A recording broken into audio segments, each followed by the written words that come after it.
Hello mythology lovers. आज रामायण की एक और कहानी सुनेंगे जो ज्यादा फेमस नहीं है लेकिन बहुत इंपॉर्टेंट है। यह है शूर्पणखा की अनटोल्ड स्टोरी।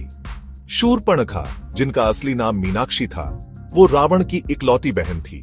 उनके नाखून इतने तेज और बड़े थे कि उनका नाम ही शूर्पणखा पड़ गया, मतलब जिसके नाखून सूप जैसे हो। उनकी शादी दानव राजकुमार विद्युत जिह्वा से हुई थी, जिनको रावण ने अपने युद्ध में मार डाला। गुस्से और गम में शूर्पणखा ने अपने ही भाई को श्राप दे दिया।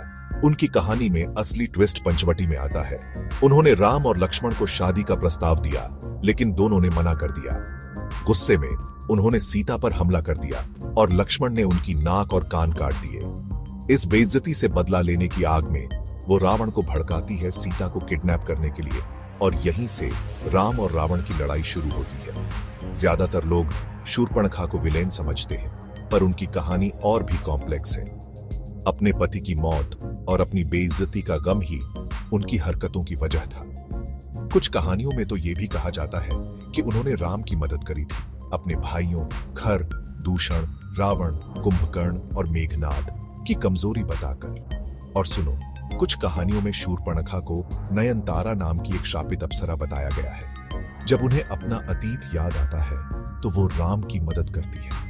उनकी कहानी पुराने जमाने के समाज में औरतों की स्थिति और उनके बारे में लोगों की सोच के बारे में भी बताती है। राम और लक्ष्मण को शादी का प्रस्ताव देना उस जमाने के नियमों के खिलाफ था, और जो हिंसा उन्होंने सही वो दिखाता है कि उस समय औरतों के साथ कैसा बर्ताव होता था अगर वो नियम तोड़ती थी। राम और रावण की मृत्यु के बाद शूर्पणखा विभीषण के साथ लंका में रही, जब तक कि वो समुद्र के किनारे मृत नहीं पाई गई।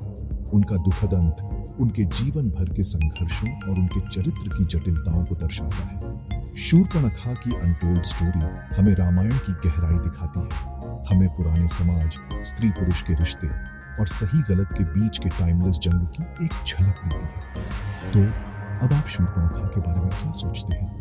कमेंट्स में जरूर बताना, और लाइक और सब्सक्राइब करना मत भूलना माइथोलॉजी की और भी दिलचस्प कहानियों के लिए। मिलते हैं अगले वीडियो में।